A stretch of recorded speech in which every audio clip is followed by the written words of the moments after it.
بسم اللہ الرحمن الرحیم۔ ذکر الہی کی فضیلت۔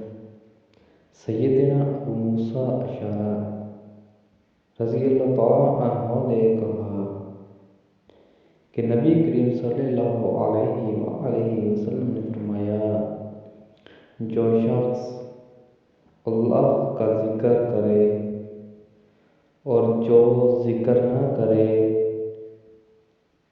ان کی مثال زندہ اور مردہ کی سی ہے۔ یعنی ذکر کرنے والا زندہ اور ذکر نہ کرنے والا مردوں کی طرح ہے۔ صحیح بخاری۔